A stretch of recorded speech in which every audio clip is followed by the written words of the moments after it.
Welcome to the DIS-fluencers Podcast, where we are influencing each Disney decision one magical moment at a time. I'm Alan. I'm Christina. And I'm Vicky. And we are the DIS-fluencers.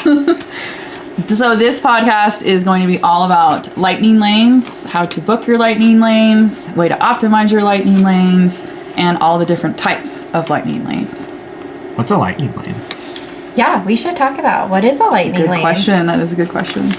So basically, a lightning lane is a fast version of the line where you typically get on a ride within 5-ish minutes when you're going through a lightning lane.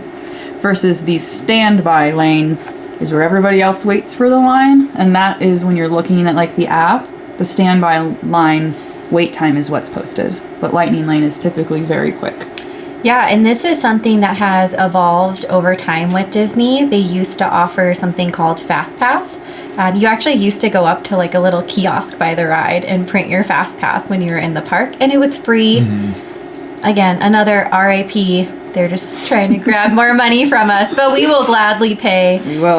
So then it, I think, turned into Genie Plus, and now it's Lightning Lane, and there are some different options you can you can do, and they have different price levels. So I guess I should say, so this episode, we are filming this in April of 2026. So if you're listening to this in a different year, it could have evolved since then. And then we are also going to be heavily focusing on the Disney World lightning lane system because it is extremely different from the Disneyland version. So we'll touch on that a little bit later. But this will be for Disney World in spring 26 of how to book your lanes. So what are the different options of lightning lanes? There's basically two different tiers, and then along with those two different tiers of lightning lane, there's the VIP express tours that you can do too, but maybe we'll set that aside for now. So there's even three, right? Because there's Premier Lightning Lane, which gives you access to every single ride, not time-based. You can come back at any time. And then there's... Go ahead. Oh, I was going to say, Premier is if you are...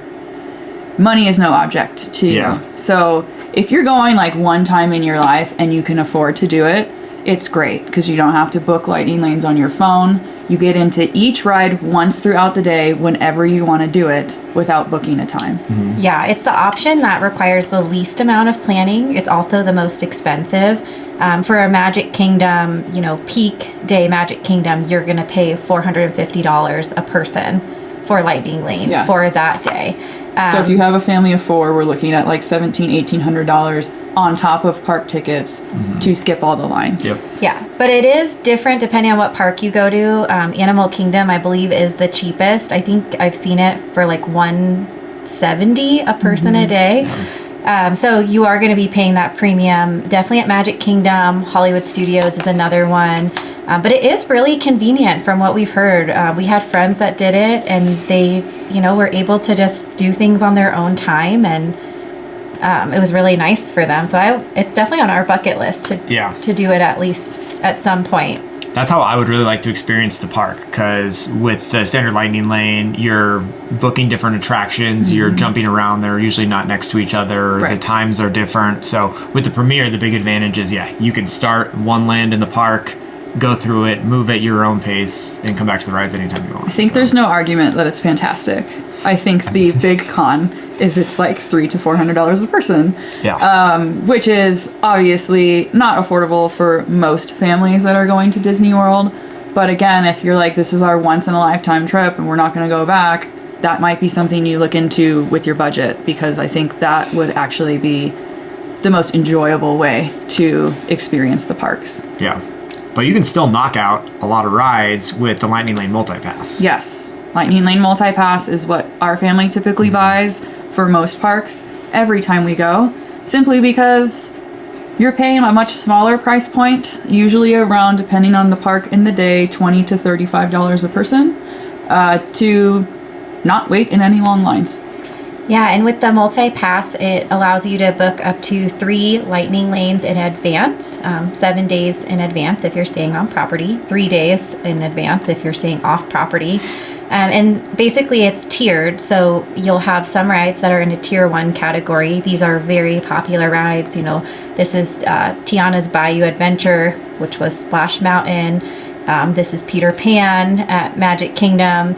And then, so you're allowed to book 1 tier 1, and then you would book 2 basically tier 2 rides that maybe are like Dumbo or the Barnstormer, Small World. Vicky loves Small World. My fave. So you can plan all of that in advance, which is really great when you're trying to plan your vacation, and also just having that ability to do that 7 days in advance when you're on Disney property. It is a huge perk, to be honest, and puts you ahead of everybody else that doesn't have that advantage. And we did talk about this in our last episode, but the 7 days in advance is 7 days to the first day of your trip if you're staying on property. For the whole trip. For the entire trip. So you just get up 1 day, a week before the first day of your trip, and you are able to book lightning lanes for your entire trip. So you could be booking lightning lanes 2 weeks in advance. I think it's like 10 days past your first day, so you could be booking them 17 days in advance, which basically anything over 7 days, you're going to get whatever time you want on whatever rides you want. Yeah, and then the last option is is it called single lightning? Individual lightning pass. Yeah. There is 1 ride at each park. Magic Kingdom has 2. That is an individual lightning lane. So you bought your lightning lane multi-pass, but it does not include this ride. And this ride is typically the most popular ride at each park. Yeah. So they have these for... Yeah, Epcot, it's Guardians of the Galaxy, Cosmic Rewind. Yes. Magic Kingdom is where we had 2, Tron and Seven Dwarfs Mine Train. And then Animal Kingdom is Flight of Passage. Correct. And then Hollywood Studios is Rise of the Resistance. Yes. Star Wars. Yeah. So all of these rides are fantastic. It's just how much, are you willing to pay for one ride? Yeah. So Rise of the Resistance, for example, I think is typically about $25 per person to do a lightning lane on it. Yeah, that one, and that one's typically always around $25. I haven't seen it really dip below that. I have seen Seven Dwarfs as low as $13 a person, which is That's a little bit more reasonable. But I mean, if you are doing the multi-pass lightning lane and the individual lightning lane, I would say you may want to budget, anywhere from $40 to $60 per person per day to make sure that you can do that. This is so what we do, because we are buying the multi-pass, we want to skip most of all of the rides. We can wait in one long line a day, and you can do it different times of day and kind of try to figure out when this individual lightning lane ride has a shorter-ish line. But if I'm waiting in one line a day that's an hour and I'm not waiting in any other lines for the rest of the day, I typically skip buying the individual lightning lanes and just buy the multi-pass, because that's going to save you between $14 and $25 a person a day if you just wait in one line that's a little longer than the rest. Yeah, or if you can rope drop it. Yes. Because I think, at Epcot, there's 3 rides that are the tier 1 that you really aren't going to be able to ride all of those in one day, because there's just the lightning lanes are going to run out based on people booking. So, if you rope drop, you can easily get one of those knocked out without using a lightning lane on it. And we didn't talk about that. After you use a lightning lane, you get more. Correct. So you start with booking 3. 1 tier 1, 2 tier 2s. Right. And then once you use one, you've been in the park and you use it, or you've been in the park and a certain amount of time has passed, you get additional lightning lanes available for you to book. So that's when we start talking about when some of these other tier 1 rides come up, when you're eligible to rebook again, they might be gone. So do you want to get into each park and go through the rides and kind of give suggestions on which ones in tier 1 to book that may run out sooner than some of the other ones? Yeah, just a quick mention though, again, make sure you have the My Disney app so that you can very easily make lightning lanes. You can also refresh while you're there during the day to see if lightning lanes come up that you want to try to grab. It can get very competitive and you may feel like you're on your phone for a lot of the trip, but the more planning you do, the better off you'll be. And the less you'll be on your phone. Yeah, and the less you'll be on your phone. And again, if you can do that premier lightning lane, you won't have to be on your phone at all, fighting with the crowd. So another win there if you can do it. So, but yeah, let's talk rides. Okay. So, which park do we want to start with? I think we should start with Hollywood Studios because I believe that has the hardest lightning lane to get. I agree. Yeah. And a very distinct one that you have to pick. Yes. So, what are the tier 1 rides at Hollywood Studios? I actually don't even know what all the tier 1 rides are, but I think it might be... Oh, you have it up? Yes. We have Slinky Dog Dash, which is the one that you need to book. So you're probably like having your Hollywood Studios day come as like the 4th day of your trip. So you're making sure you're giving the 7 plus 4 days to book this out to ensure that you can get Slinky Dog Dash. Slinky Dog, so if you book it 7 days exactly ahead of time, like Alan was mentioning, if Hollywood Studios is your first day and you're exactly 7 days ahead of time, Slinky Dog may be sold out maybe till like 5 p.m. Yeah. I just booked Lightning Lanes a few days ago because we are leaving in a few days to go to Disney World. And our 3rd day, we are going to Hollywood Studios, and I booked Slinky Dog 7 plus 3 days ahead of time, so 10 days ahead of time, and the first available was at 3 p.m. Wow. Yeah. But later in our trip, we're going back to Hollywood Studios, and I was able to pick any time of day that I wanted to do that because it was 5 days after our check-in day, so 12 days ahead of time. Yeah. And could book it at like 9 or 10 a.m.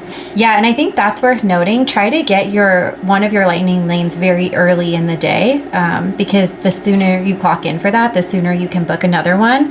I would also recommend trying to get Slinky Dog in the mornings because that ride likes to break down a lot. So if the ride is broken down during your lightning lane window, they typically they almost always give you a free lightning lane to use. Don't use it on like a tier 2 ride though. Save it for the tier 1s. It will tell you when you click into it, it will let you know where all you can use it at. But there is actually a hack with that. So when your ride breaks down, it'll be like, oh, sorry, you can't go on Slinky Dog, but you can go on all these other rides, which is basically everything except for Rise of the Resistance. So if Rock and Roller Coaster is like your favorite ride and you already went on it, but it's available to use during your broken down ride, you can go on it again with like a free fast pass. So that's but then you lose your Slinky Dog. You do lose your Slinky Dog. So okay, so the other tier 1 rides at Hollywood Studios, which we all 3 are recommending not to book 7 days ahead of time or 3 days ahead of time, are Mickey and Minnie's Runaway Railway. Yes, rope drop that one if you can. Or you should be able to get that one later. Yeah, that's true. That one's pretty easy to get later.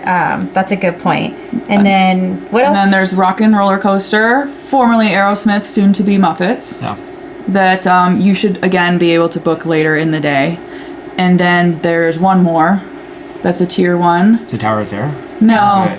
It's one that I highly disagree with being in the tier 1 group, which is Smuggler's Run. Oh, yeah. So, yeah, that is interesting that is in the tier 1. I feel like it's a tier 2 ride. Yeah, and that one I think is also easy to get typically later on in the day. Later on in the day, for sure. The interesting thing about that ride, too, is you'll see a lot of people rope drop it. And then about 40 minutes after that line dies down, it cuts down to like 25, 30-minute wait again. So you can sneak in there real quick. It does typically have a kind of shorter standby in the morning. Yeah. I think the reason it's in tier 1 is because Rise of the Resistance is the individual lightning lane, which is the superior Star Wars ride. There's actually 3 Star Wars rides at Hollywood Studios. And then Smuggler's Run's like the mid Star Wars ride. So they were like, oh, well, we got to put one Star Wars in tier 1. But it's definitely...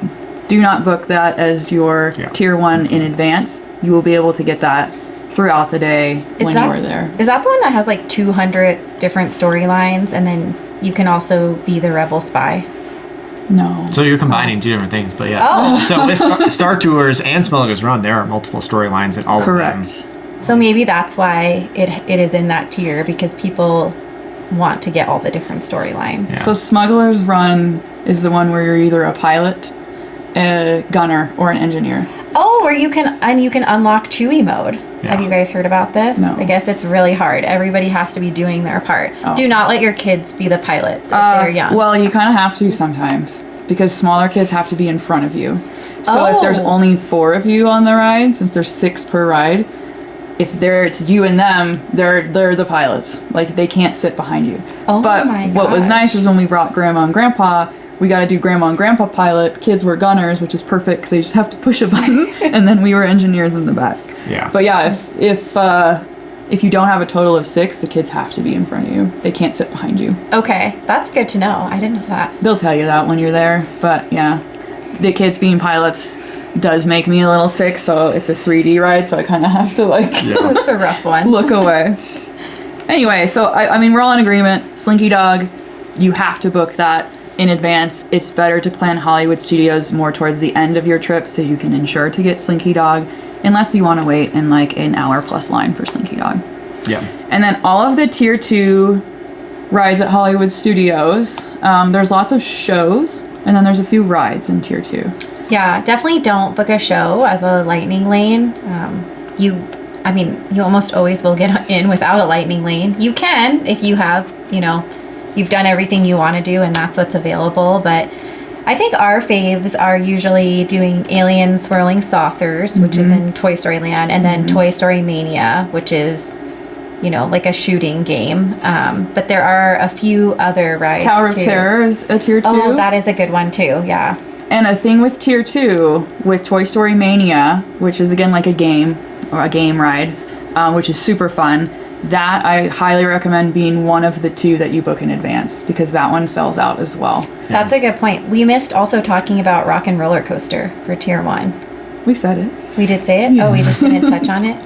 Oh. I mean, we talked about... Well, if you're not going to book changing Slinky Dog, you should book Rock and Roller Coaster. Yeah, but you should be able to get it. That's true. Later. Yeah, you could get it later. Okay, sorry. But when you're booking all these with your party, check the height requirements, right? Yeah, because if you're going with young kids and you're booking that as your tier 1 and not everyone can go on it, might not be worth it for you. Very true. You can actually set up your app to only allow a certain height requirement, or if like my kids, let's say they were both less than 40 inches, to like exclude those rides. Side note though, if you are going and one kid is tall enough and the other kid is not, you can do something called a rider swap. Do you want to tell us what rider swap is? No, you got it. Okay. So let's use Tower of Terror for an example. You have to be 40 inches to ride this. So for a long time, my daughter was not able to do that. My husband and I both love it. So we would go up, and there's always going to be somebody with an iPad that works at the ride standing in front of before you enter the line. And you go up to them and say, we want to do rider swap. We have a lightning lane. They will scan 2 park tickets. So let's say I'm going to go with my son first. They will scan my son's park ticket so he can go again for free when my husband goes. And then one of the adults just waits out with the younger child. They just need to see that you actually have a child that's there that can't ride the ride to do rider swap. Yeah, that is nice. And then your other child gets to ride it 2 times, which is awesome. And I don't know if we talked about this, but you can have like a physical park ticket, or you can have a magic band when you're scanning into lightning lanes. Highly recommend getting a magic band. You can charge to the room on it. You can. They all have pins associated with them, so you don't have to worry about your kids like running up the bill if you have older kids. Right. Don't give them the like pin. an ATM pin that you're typing in, like a 4-digit code. When you're Yeah. buying when you're things, buying you have to something. type in the code. So you can use that, that's what you'll use to scan in for your lightning lanes, but you can also use a card, the room key card that they give you. So, so. That's true. And a magic band basically looks like a watch or a bracelet that you can just wear on. It's got, it gets you into your hotel room as well as being able to buy things and scan for your lightning lanes. I think it's way easier, especially for the kids. You'll see some parents with the cards that are like scan, next card, scan, next card, scan. And it just kind of looks like a pain to me. But if you don't want to buy them, if you're going again like one time, then you don't have to buy them because they're between like $25 and $40 for a magic band. So another cost to factor in for the trip. But they are interactive throughout the parks. Magic Band Plus. Yeah. Oh, Magic Band Plus is, yeah. But I think you set it up on your Apple Watch, too. Yeah. You can use your Apple Watch as a Magic Band, basically. Yep. I have my annual pass as something in my wallet. So when I go in with my Apple Watch, double-click the side, and it comes up. A lot of people are really bad at it, so the cast members can get frustrated if you're not good at getting the RFID signal to be transmitting from your watch. So do you not wear a magic band, or do you just use that like sometimes? Just sometimes. I usually wear the magic band on the other arm too, but... Yeah, don't be the person that holds up the line. Kidding. We don't no, just kidding. Okay, so we talked about Hollywood Studios. Yep. Why don't we go to the Magic Kingdom, main park Magic Kingdom, and talk about the tier 1 rides and which ones we kind of recommend booking, which might be a little more all over the place this time. Yeah. Yeah, and Magic Kingdom also has the most rides out of many? any park. I don't know how many off the top of my head. I'm Googling it. I can tell you there's 4 tier 1 rides. It says 24 to 26. That's not very exact. That seems maybe. What's the range for? I guess one thing too is not every single ride is included in multi-pass because some rides hardly ever have a wait. Let's talk like People Mover for in Magic Kingdom, for example, is not a lightning lane, like Carousel of Progress. Minor things that are typically itself. Yes. Yeah, so The things that are typically never going to have a wait, there's some things not included in multi-pass, but you're not going to have trouble getting on those, is what I'm trying to say. So, tier 1 in Magic Kingdom, there is Peter Pan, Jungle Cruise. Yep. Tiana's Bayou Adventure. Correct. Currently closed, but soon to be open again. Big Thunder. And then Space Mountain. Let's say Space Mountain one. Oh, so there's actually 5. Well, there will be. There will be 5 when Big Thunder Thunder reopens. So, yeah, you'll definitely want to plan accordingly. There is also an individual lightning lane there, Seven Dwarfs Mine Train. So and that's Tron. And Tron. So there's 2. Count. Yeah. So those are all big popular rides. So with the tier 1s, what's like your go-to to book ahead of time? We are kind of weird. Because no, go ahead. Yeah, we'll usually do Peter Pan on one of our Magic Kingdom days, just because that's one of the rides that all 4 of us can go on with the younger kids, and it is one that sells out quickly. I'm not like the best part, maybe not the best part. One of the best things about that ride is the queue. And then you end up doing Lightning Lane and you skip the queue. That's my only gripe with the Peter Pan is you skip the queue, and it's so fun and magical. There's lots of stuff to do in it when you book Lightning Lane, but strictly time-based, Peter Pan always has like a 45+ minute wait. So does Jungle Cruise though. So if you're like a big Jungle Cruise fan, which it's a cute ride. Again, very nostalgic. It's a 15-minute comedy show on a boat, basically. One of the original Walt Disney rides. So that's kind of cool. So I think there's a following there. And there was the movie that came out, which The Rock really has no We typically book Jungle Cruise as one of our Magic Kingdom days, as one of our tier 1s. We like to switch Magic Kingdom up, but I like to go on Jungle Cruise earlier in the day, or when it's Christmas time, it's called Jingle Cruise, and that one sells out much faster. So one of the days we book that, and typically the other day we're going to book Tiana's Bayou Adventure, which I think might sell out between Peter Pan and Tiana's. I think they both sell out pretty quick. So you may not be able to get the other ride that you don't pick, depending on the day and how busy it is. And you can almost always get Space Mountain like even later in the day, not even replacing it as the first Lightning Lane that you pick again, but you can be checking it around 3 p.m. and you'll still usually get one. As great as Space Mountain is, never book it in advance for your tier 1. You can get it like an hour ahead of time sometimes. So that one. Or that's a good single rider one too, I think. If you're just going to go on it by yourself, I think the single rider line moves pretty quick. With that one. So. Sometimes that's not open, as I discovered one time. But sometimes it is. So between the tier 2s, I think maybe there's a lot of them, so I don't think we need to list them. But I think Haunted Mansion's probably the most in demand tier 2 ride there that can sell out, or it's available at like 4 p.m. if you don't book it in advance. Ooh, and fun fact about Haunted Mansion. If you ever see Haunted Mansion or Tower of Terror at a 13-minute wait, it means it's a walk-on. True. What's a walk-on? Like you don't wait at all. You walk through the queue and never stop. I know what that means. Oh, that's fair. But it is, a funny that's what it sounds like. Little thing. You walk right onto the ride. You walk right onto the ride without waiting at all. Yes. We usually book Haunted Mansion and Pirates, I think, or sometimes we'll do Winnie the Pooh, depending on like what our kids are wanting to do. Winnie the Pooh does kind of sell out. That one does. That one gets busy. It is a weird. I don't have a nostalgic to Winnie the Pooh, and it's cute, but it's okay. But if your kids love Winnie the Pooh, that is one that you should book in advance because that one can sell out.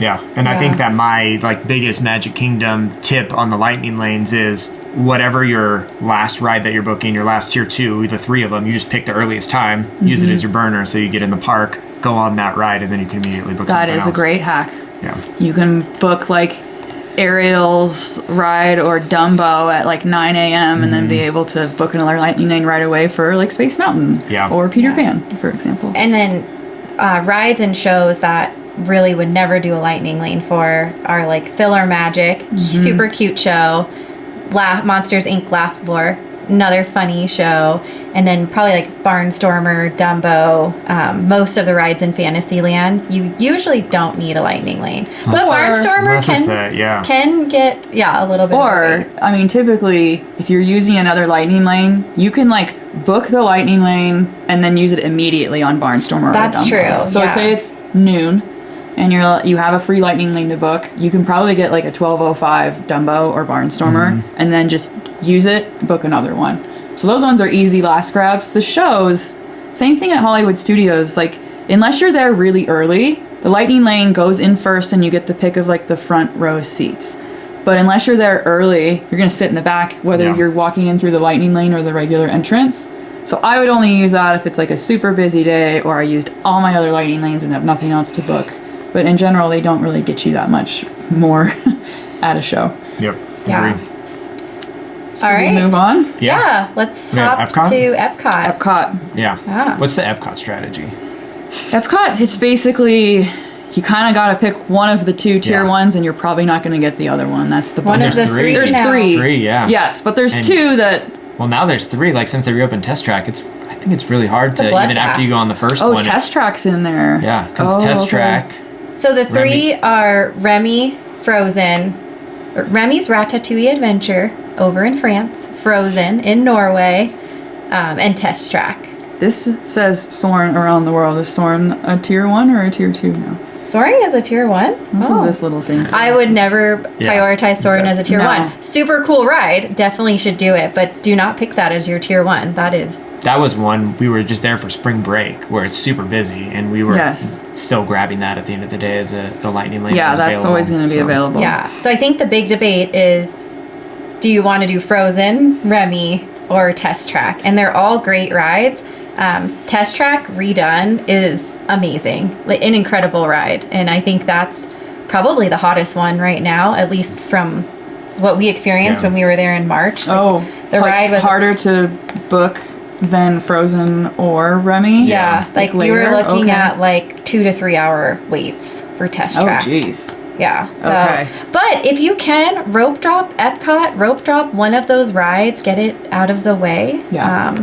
That's what we always do with, we often don't buy lightning lanes for Epcot or Animal Kingdom because we've been there so many times that we can just go on what's open, because a lot of the Epcot ones don't have a wait most of the time, or a long wait. But since we're getting through the International Gateway, which is the entrance between the UK and France, you can go straight to Remy's in the morning as a rope drop and not have to wait, and then you would then book Frozen or Test Track. Yeah. But that is Epcot's difficult because it's kind of a toss-up with the multi-pass. Like, you might not get those other 2 tier 1s unless you book them in advance. Yeah. Yeah. Another ride, Remy, breaks down a lot, but if you are hanging out near there, we have hit the timing like perfectly several times where we've been able to just go and walk on it right when it reopened. But that one does break down a lot as well, so something to consider. True. Yeah. I think all the tier 2 ones at Epcot are pretty much, it doesn't matter what you do, because they're all going to be available all day. So whichever one interests you the most, you can book those, or do it in we got the Figment's Journey to Imagination, which is right by Finding Nemo and Soarin' Living with the Land. So kind of do it like more of a strategy of location, because Epcot is a sneaky huge park. Yeah. There's a lot of walking involved. Yeah, and like you think that something is so much closer than it is, but it's not. Oh, how do we feel about Mission Space? There's a ride called Mission Space, and you can ride.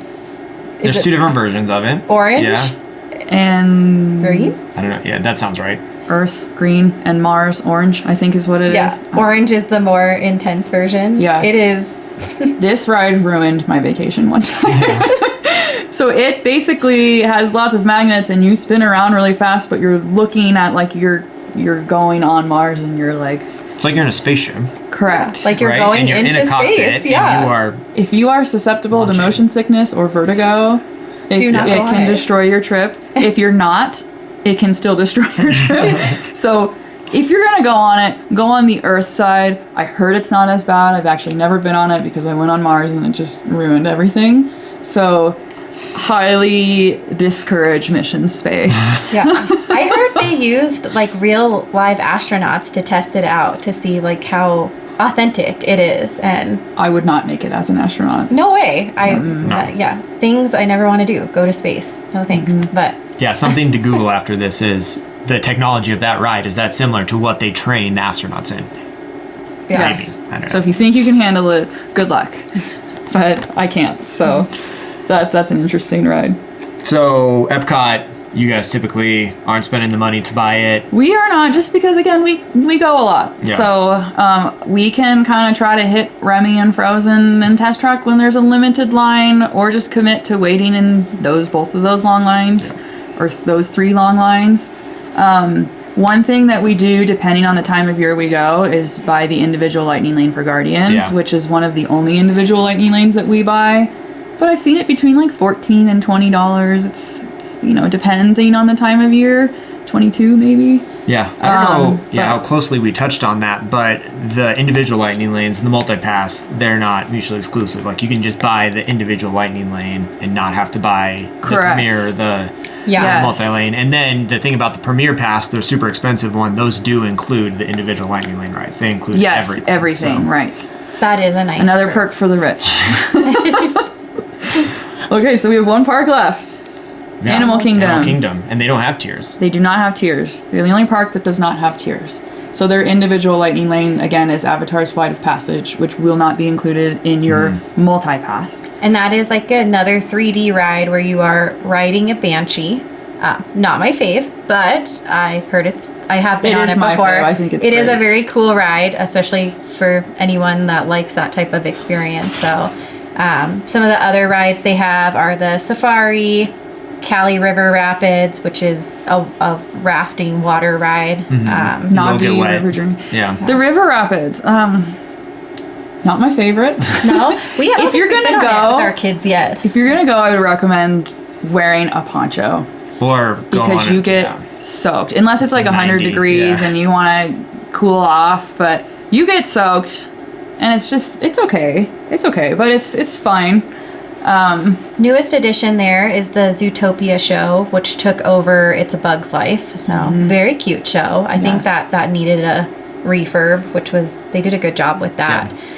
But yeah, I mean, this is why I know it's like you get crucified for saying this, but that it's a half day park. But right now it really is. There's just not enough rides there to be there a whole day. But there's going to be 3 new ones sometime in the next, I think, 2 years, with the Encanto and Indiana Jones. But as far as booking, again, if you are going to go and are going to get the multi-pass, the 3 rides I would book are Expedition Everest, We didn't even talk about that. That's the best ride there. which is one of the best roller coasters ever.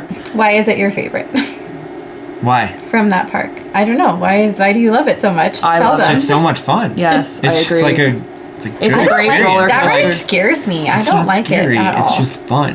Mila, exciting. my 5-year-old daughter, said it was her favorite ride in Disney World. Yeah. Whoa. It's a thrill roller coaster. It's got a big Yeah. drop. It's really fun. Don't want to ruin any of the surprises if you've never been on it. Like, Yes. But like there are 2 distinctly cool things that happen while you're on that ride. Correct. So, Yes. So that's one Check it I out. would book in advance. but yeah, you want to book in advance, but that's also another one where like we get there. You we could go get it on same one day. lane. Yeah, you Yeah. can get it same day too. So Navi River Journey, Yeah. I would book in advance, that which books is up always. the I other love it. Avatar ride. It's a boat ride. I would equate it to like a Pirates of the Caribbean, like lots of cool stuff to see, and you're just riding in a boat. And did we talk about this last episode? That ride has the most expensive, We did Disney not talk about animatronic. it, Yes, Yes. it's like the most advanced, most expensive Disney animatronic. It's this, it's like the mother It's a Navi. Navi Yeah. at the end singing. Sometimes she is not there though. She's out of commission and they'll just put a screen up, or sometimes they That's don't do pretty anything sad. at all. We've And always seen her. She's never not been there. we have for had the us. screen before and I was like, what happened? But that ride, I do like that ride. It's really Yeah. beautiful. Yes. You feel like you're in the movie. I think it's great. I agree. And then the other one I would use to book in advance is the Kilimanjaro Safari, Yeah. which is again like a very advanced zoo ride. Yeah. But you're in a truck and you go around. You're and in a see lots of safari animals. truck. You are. Yeah. Yeah. And I think someone's you're driving. actually on the Savannah. Is that the one that's shared with Animal Kingdom Lodge, which is a hotel? Or do they have I separate mean, there's Savannah? multiple Savannahs. I think it's separate. but They are they're- separate? yeah. Okay.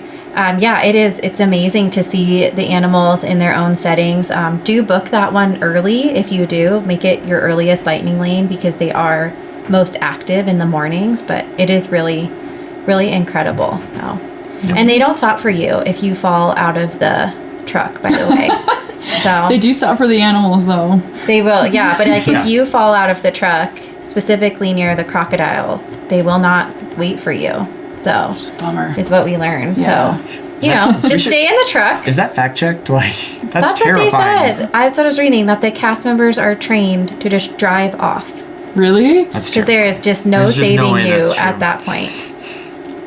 That's I have not fact checked, and I will not be fact checking like by dropping my child out of the van to truck. But yes. So And then, yeah, the one thing I don't think that we touched on is if you have a park ticket that allows you to switch parks. It's called Park Hopper. So after Yes. 2 p.m., you can go to a different park. If you have Lightning Lane, the multi-pass where you're booking, the 3 in advance, after you use one of your rides at the first one, you can book rides at another park if there is Correct. availability. So what some experts do is Animal Kingdom is typically the cheapest multi-pass. So they'll buy Animal Kingdom and go do that because it also opens the earliest. It can open at 8 a.m., 7:30 early entry. Yeah. So they'll go do those 3 rides and then leave by 9 a.m. and then go to Hollywood or Magic Kingdom and you got your multi-pass for $16 instead of $25. Do you still have to wait till 2 p.m. to park hop? Not anymore. that away. That That's is a good. new Yeah. thing. Yes. It's fantastic. Nice. Good so strategy. we've There was one thing you were going to circle back around to. What While was we it? were talking about Premier Pass and being rich, was the VIP tours. Oh my gosh, yeah, VIP tours, never done this, dream of doing this, but I think there Absolutely. is there a 6-hour minimum on this?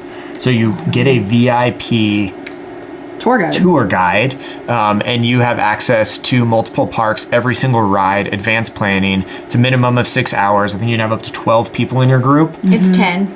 up to 10 people in your group. Yeah, but and the rates fluctuate. So if you're going on non-peak time, I think you can get rates at like $4.50 an hour, but they can be as high as like $900 an hour.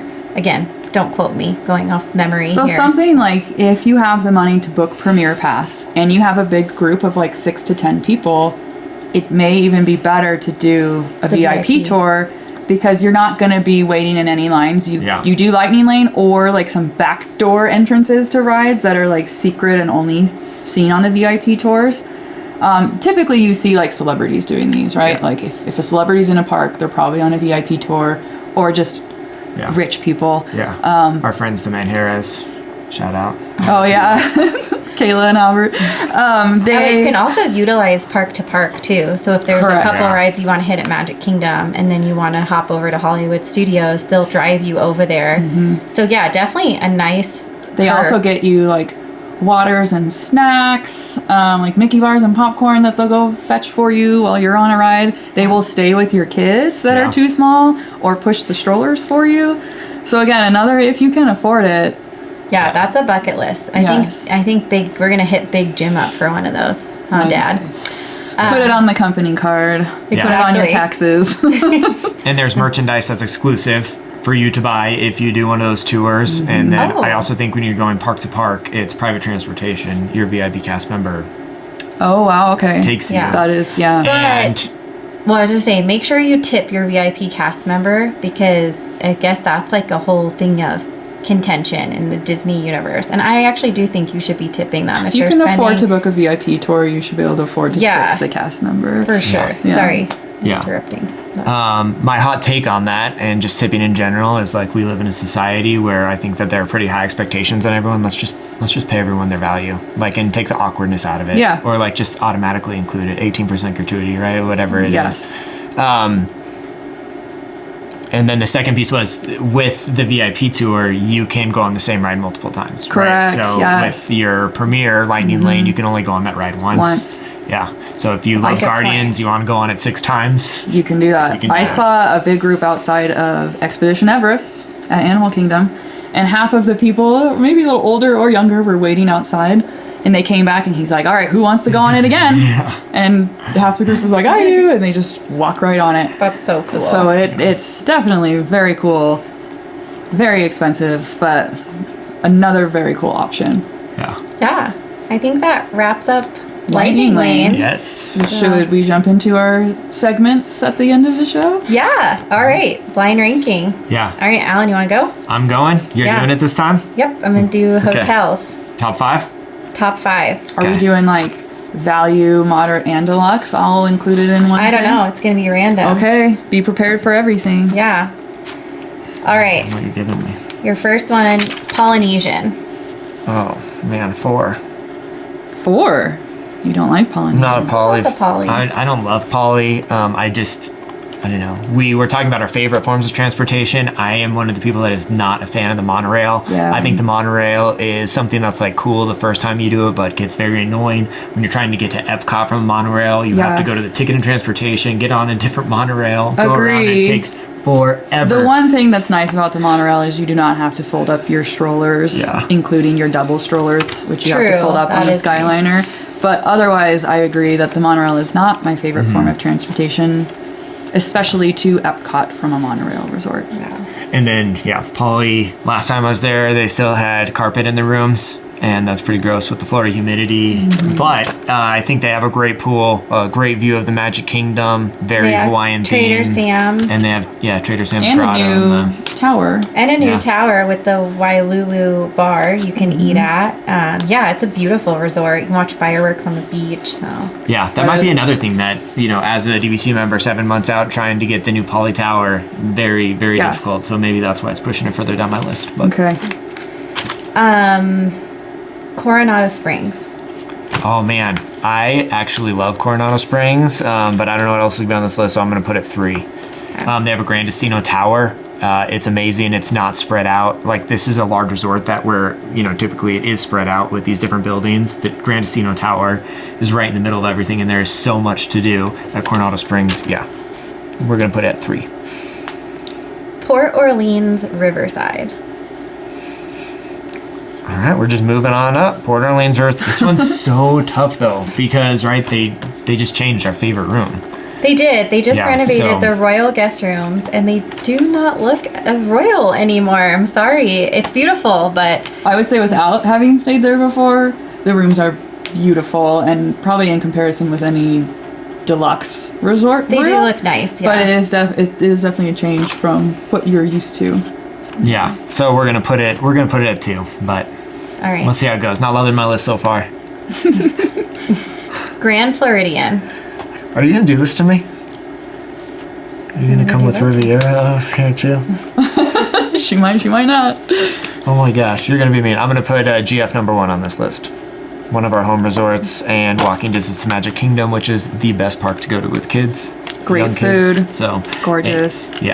So we're gonna put GF at number 1. All right. I won't be mean. All Star Sports. Yeah, we'll put that at number 5. Thank you for not being mean. I've never stayed there. I don't have a desire to stay there. Thank you. We stayed there once, and again, it was fine. However, the one time we stayed there was cheer week, and that was awful because cheerleaders were up practicing their stunts right outside our room for all 12 hours of I remember day. staying there during cheerleading week in high school, but... Good list. So you would keep your rank the same? I would not. No. I would have to go GF number 1. I would probably move Coronado Springs up to number 2. And then got to push Riverside down to number 4. And have Poly at number 3 just because they changed our royal guest rooms there. And then, leaving All Star Sports at number 5. So. Okay. Do I get a blind rank too? Yeah. Do you want to do hotels? Yeah. Okay. All right. I'm going to have to reach into my back pocket here. I'm just kidding. Art of Animation. 5. It looks. I've actually never stayed there. They look cute, but I'm snobby, and I really like my deluxe resorts, so I would put it at 5. Is Art of Animation connected to the Skyliner? I think it is actually. So they have some I think it's suites like too. the same as like Pop Century Skyliner like from over there. / Pop Century / I don't know. Actually, I've never Maybe it's just gone Pop over there. Century. I do think they have Skyliner access though. I've heard that the car suite is really cool. Like it's a big family suite, so I think it's a good option for families. Yes, I think it's great, and it has a good price. But I'm gonna just leave it at 5. shoot myself in the foot with and put it at 5. Okay. The Contemporary, or for DVC, Bay Lake Tower. I'm gonna put that at number 3. The inside of the room, like the theme, contemporary, modern, isn't like my favorite, but the location, especially for Magic Kingdom, is amazing. Yeah. Being able to walk there and have your own security to get into Magic Kingdom, so you're not going through security with everybody else, is huge perk. So That 3. is true. 3. Okay. Caribbean Beach. I hope you're gonna give me some fantastic ones. I think Caribbean Beach is really cute, but I'm gonna put it at 4. Mainly because it's huge and has multiple bus stops, and it's also a moderate resort. However, they do also have Skyliner access, and it's right next to my favorite hotel with great food. So number 4, Caribbean Beach. Okay. Animal Kingdom Lodge. I'm gonna throw that at 2 because I'm hoping you're gonna give me a different hotel. I love Animal Kingdom Lodge. It is one of my favorite hotels. Especially if you book a Savannah View room, which is not that much more expensive than the regular view room. You get animals, zebras and giraffes and all that outside your room every night. So I'm gonna go number 2. All right. I won't be mean. Riviera. Riviera, number 1. I think it's all of our favorite or second favorite hotel. Beautiful, love it. Yeah. Number 1 for sure. Mine is a toss-up between Riviera and Grand Floridian. They're both beautiful, but really I think what's really cool about Disney is every hotel has something for everyone, and it's fun to stay somewhere different every time you go and get to experience different things. And they're all unique. They have a different appeal. That's why people have different home resorts. Everybody likes something different. Yeah. So I think Boardwalk is probably my number 2. Like I just love overall Boardwalk. hotel. I would love to stay there. You've stayed there. Yeah, but I like Beach Club better. Yeah, I love Beach Club too. Yeah, there's so many options, which is so great.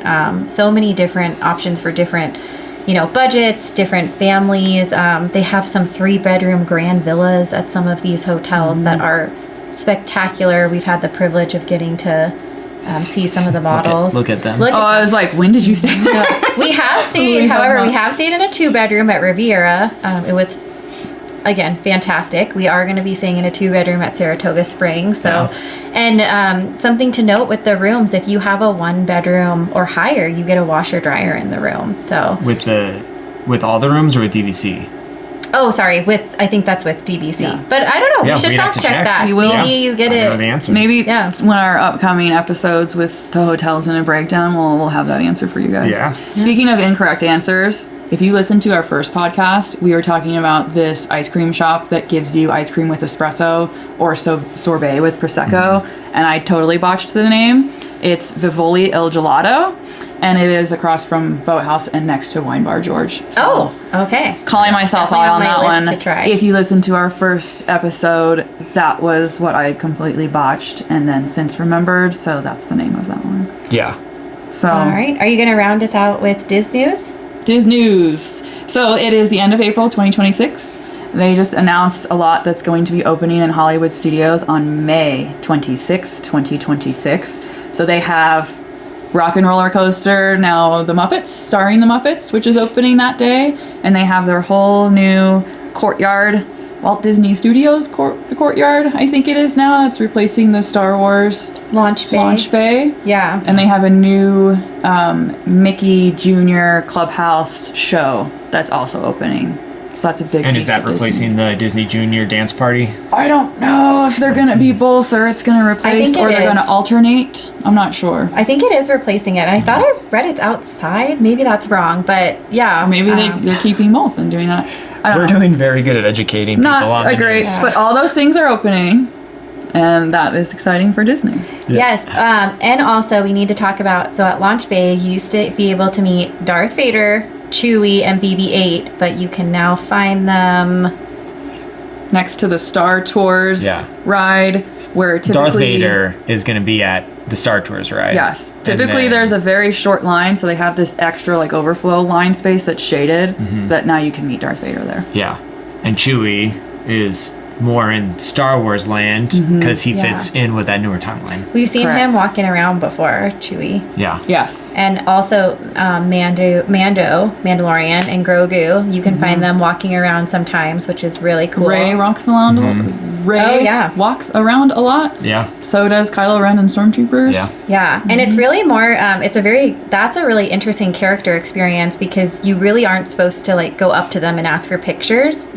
It's like luck of the draw if they interact with you, which is really cool if they pick you or your kid to interact with. But I think at Hollywood Studios, spend time in Star Wars land. It's pretty detailed, very immersive. Even if you're not a Star Wars fan, I think it's Yes, very super fun. cool. So cool.